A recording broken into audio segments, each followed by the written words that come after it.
У склад абласной выбарчай камісіі былі вылучаны 18 прадстаўнікоў. З іх 13 ад грамадскіх аб'яднанняў і палітычных партый, 5 ад грамадзян шляхам падачы заяў. Па законе ў склад камісіі могуць уваходзіць ад 9 до 13 чалавек. Улічваючы колькасць заяў, удзельнікі пасяджэння абмяркоўвалі і галасавалі па кожнай кандыдатуры асобна. У выніку абласная камісія па выбарах дэпутатаў у мясцовыя саветы ўтворана ў складзе 13 чалавек. 10 з іх прадстаўляюць грамадскія рухі і партыі. У іх ліку ліберальна-дэмакратычная, камуністычная, партыя левых «Справядлівы мір», партыя працы і справядлівасці, ветэранская арганізацыя, грамадскія аб'яднанні «Белая Русь» і БРСМ, Саюз афіцераў, Таварыства Чырвонага крыжа.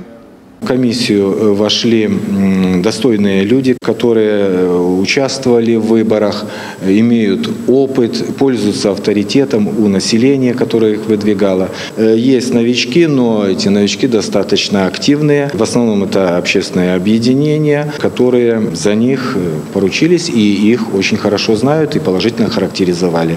У гэтыя ж дні праходзяць пасяджэнні па ўтварэнні гарадскіх, раённых і сельскіх выбарчых камісій. Яны павінны быць утвораны не пазней за 24 лістапада. Самымі шматлікімі стануць сельскія выбаркамы. У іх склады вылучана больш за 1500 прадстаўнікоў.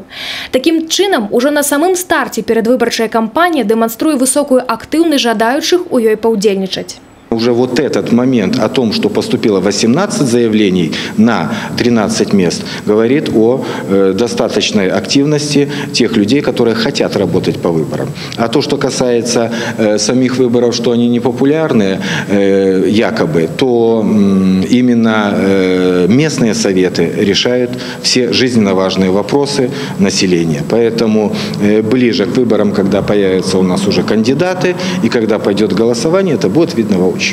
На працягу 3 дзён ад моманту ўтварэння абласная камісія па выбарах правядзе першае пасяджэнне. На ім будуць выбраны старшыня, яго намеснік і сакратар. Вылучэнне кандыдатаў у дэпутаты мясцовых саветаў пачнецца з 10 снежня. Выбары дэпутатаў пройдуць 18 лютага 2018 года.